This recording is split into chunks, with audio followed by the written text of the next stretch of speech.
జనవరి నెలలో డేట్స్ ఎలాగా జనవరి డేట్లు ఎలాగో కోడింగ్ రూపంలో గుర్తుపెట్టుకోవాలని జనవరి అంటే జనాలని గుర్తుపెట్టుకోండి. జనాలు జనవరి అంటే జనవరి ఫస్ట్ ప్రపంచమంతా కూడా ప్రపంచ కుటుంబ దినోత్సవం జనవరి ఫస్ట్. కేక్ కట్ చేయాలి కుటుంబంతో సమేతంగా జనాలందరూ కేక్ కట్ చేయాలని గుర్తుపెట్టుకోండి. జనవరి ఫస్ట్ ని ఈజీగా ఉంటుంది. జనవరి థర్డ్ జాతీయ మహిళా ఉపాధ్యాయ దినోత్సవం, సావిత్రిబాయి ఫూలే పుట్టినరోజు. సావిత్రిబాయి తర్వాత ప్రపంచ విధుల దినోత్సవం కూడా జనవరి థర్డ్. ఈ లేడీ సావిత్రిబాయి అనే లేడీ మహిళా టీచరు, సావిత్రిబాయి అనే మహిళా టీచరు 3 పూట్ల విధులు 3 పూట్ల నిర్వహించాలని చెప్పి గుర్తుపెట్టుకుంటే చాలా ఈజీగా గుర్తుపెట్టుకోవచ్చు. జనవరి 4 అందులు. జనాల్లో అందులు ఎవరు కూడా 4 దిక్కులు చూడలేదని గుర్తుపెట్టుకోండి. జనవరి 9 ప్రవాస భారతీయ దివస్ అంటే గాంధీజీ ఇండియాకి వచ్చిన రోజు.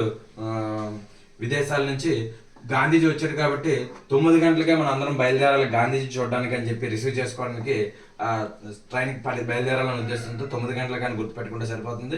జనవరి 10 హిందీ దినోత్సవం, నవ్వుల దినోత్సవం. జనవరి 10 మార్కులు కూడా హిందీలో రాకపోతే జనాలందరూ నవ్వుతారు అనే విధంగా గుర్తుపెట్టుకోవచ్చు.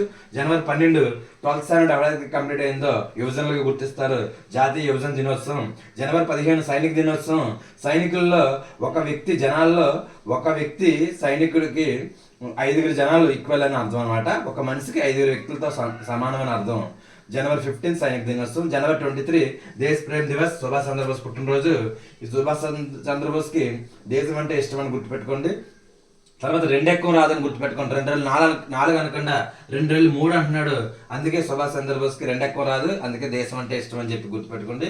జనవరి 24 జాతీయ బాలికల దినోత్సవం, విద్యా దినోత్సవం. జనవరి 24 2 ఎక్కువ ఎవరికైతే బాలికలకి 2 ఎక్కువ వస్తే చాలు విద్యావంతులకు గుర్తిస్తారని కోడ్ గుర్తుపెట్టుకోండి. 2 ఎక్కువ 2 4 అని కరెక్ట్గా చెప్తున్నారు బాలికలు. అలా 2 4 అని చెప్పిన వాళ్ళకి బాలికలు విద్యావంతులకు గుర్తిస్తారు. జనవరి 25 వాటర్ల దినోత్సవం, పర్యాటక దినోత్సవం 2 కూడా. సో జనవరి 25 వాటర్ల దినోత్సవం, పర్యాటక దినోత్సవం కాబట్టి మొత్తం ఏ విధంగా క్యాన్వాస్ చేస్తున్నారంటే పర్యటించి ఏ విధంగా క్యాన్వాస్ చేస్తున్నారంటే వాటర్లు ఎవరు కూడా రేపు ఎలక్షన్లో ఓటు వేసేటప్పుడు 25 పైసలు కూడా తీసుకోవద్దని చెప్పి క్యాన్వాస్ చేస్తున్నారు. జనవరి 26 గణతంత్ర దినోత్సవం మనందరికీ తెలిసిందే. కస్టమ్స్ దినోత్సవం కూడా. అంటే గణతంత్ర దినోత్సవానికి కస్టమ్స్ ఆఫీస్ని పిలాలని చెప్పి గుర్తుపెట్టుకుంటే సరిపోతుంది. జనవరి 30 గాంధీ వర్ధంతి. తర్వాత అమరవీరుల సంస్మరణ దినోత్సవం. Thank you.